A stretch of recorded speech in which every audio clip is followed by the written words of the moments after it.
Hello, all again, nuggets of wisdom coming at you again. I want to continue this series, The Hidden Power of the Subconscious Mind.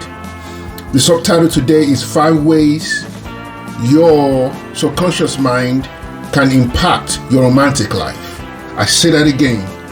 5 ways your subconscious mind impact your romantic life. Let's get it.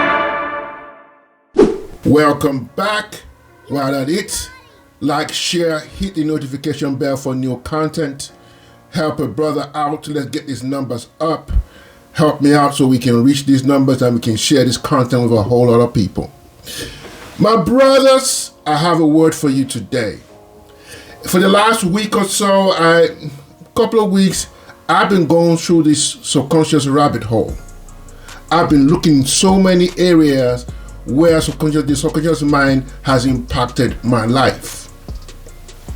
I look in so many areas where I have sat down and thought, okay, why is this issue keep on repeating itself? Right? Why does it keep on happening? I had what I call I had to have an introspection of what's going on in my life. What does introspective mean? It means to examine, to consider thoughts, feelings, patterns, without actually sharing it with everybody. You know, sometimes we can, I don't advise you, I know maybe I use the wrong words, but you can do self-therapy for yourself. That's what introspective simply means. It simply means that you to look at your life and say, this thing has been happening so many times, something needs to give, something needs to stop. This is on me. Olu has been doing, and over the years, I've been doing a lot of examining, especially in the area of relationships. Why are the things keep on repeating itself? Why are the things that impact relationships? What are those things? Because everybody wants to talk about the rah, what's going on, the man against the woman, the 50-50, the 100, all these theories, right? All these wants, without actually getting under the hood of what's really happening. We're not really looking at ourselves, because I'm coming to a conclusion right now. I don't really have control of what you do. I have control of what I do. I have control of what's inside of me, and I control what I attract. And as much as that is hard to hear, some of those things are not our fault. But once you notice them, what are we going to do about them? What are the patterns that are working against those things not happening again? Or at least avoiding or dumbing down, or at least limiting those damages that can be happening to you in the area of relationships. So let's get into it. The first thing that will actually impact your relationship, that the subconscious mind determines what kind of person you attract. Are you attracting your selections? Is not stemming from that you are a bad person. It's just stemming from your subconscious mind. Let me give you your attraction. So basically, your mate selection determines what's happening in your subconscious mind. What do I mean by that? When you first meet a man or a woman, you are first dating the conscious person. Over time, when you start having into a relationship or a long-term relationship, you are now dating their subconscious mind. Only what do you mean by subconscious mind? I simply mean, what I mean by this is subconscious mind. What I simply mean there is that you are dating everything that has happened to them prior, before they met you, will start showing up. That is subconscious mind you are dating. So the conscious mind is, oh, hi, Olu. We are, you nice guy, we're having fun, we're enjoying ourselves, we're going out, watching movies, we're doing dancing, we're having drinks. That's the conscious person you're dating. The subconscious person now has the patterns, the attitudes, the light. So the type of people you actually attract. Let me give you an example, so it makes more sense. One thing that I have noticed with me, I've attracted people who are full of projects. What do I mean by projects? We all have issues. We're all in relationships to help each other. But they have patterns right, in their subconscious mind that attract me, that I have to be the person, as much as in my ability, to actually try and mitigate the issues. But it's none of my. That's really not my fight.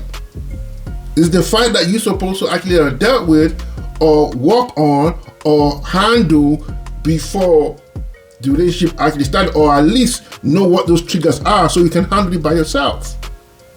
But what do I normally attract? Projects. The people who are going to keep on. They're angry for no reason. You can't tell them why they're angry. And I found that over the period of time, those are the kind of people I attract. I attract people who always are not just in need, they're in need emotionally, sometimes financially, and in some cases, they're just in need. And and there's a sense of arrogance even within men, myself included. Oh, if we can just fix it, it will be okay. No, you are attracting the things that you're not supposed to attract. So one of the things that actually impact your romantic life is your mate selection based on your own needs, based on your own dysfunctions that you have not dealt with. As a person, we always dealt with, in my family, we've always dealt with that whatever the problem is, we can deal with it. But sometimes you don't have to get into every fight. You don't have to get into every relationship. You don't have to. Why is it always your problem? And this is a hard thing for me to swallow, because that's not who I am. So number one thing that is impacting your relationship subconsciously is your mate selection based on your introspection, based on the patterns in your own life. Number two, your communication style. Your communication style stems from how harsh you've been raised, how you've been spoken to. You now project who you are on the next person. He has nothing, or she has nothing she has done for you. In your house, everybody is harsh. In your house, everybody is high tone. If your house, everybody is rude, and you believe you can carry that same thing over. Subconsciously, even if it's I'm just talking. No, you're not just talking. What you are doing in your family no longer works in the real world, brother. No longer works in your real world, sister. So one of the things that impacts you subconsciously is your communication style that you have picked up from your parents, your family around you, which is the order of the day. It doesn't mean that it's the order of the day everywhere you go. It might be cool in what you do at home. This is not cool here. So those are the things that can impact your romantic life. Number three, your emotional responses.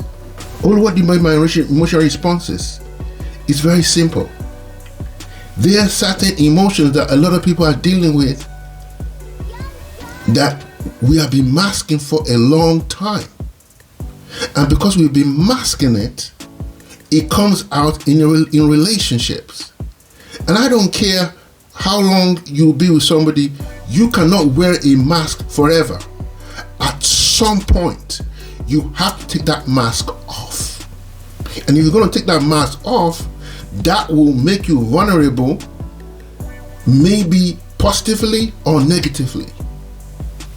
So your responses is, for example, you can trigger, if you come from an abusive home, when anybody, you thought you've healed, anytime anybody does something, even they may not even be violent, but something about what they do or how they move triggers an emotion in you.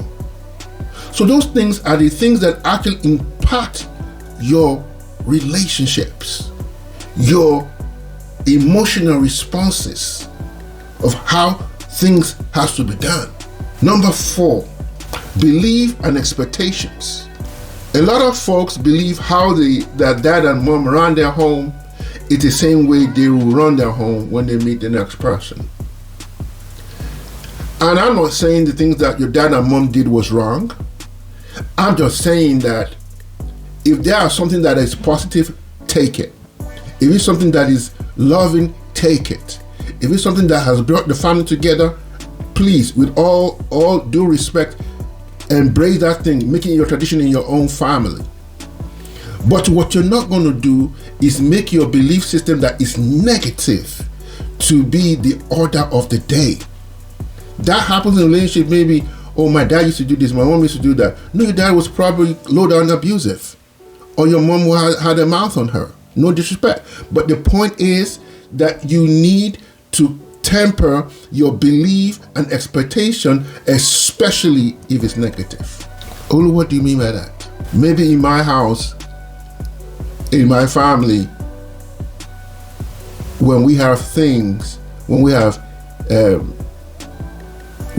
issues in the family, there's expectations that we've put on each other, the ways we communicate, the ways we do things.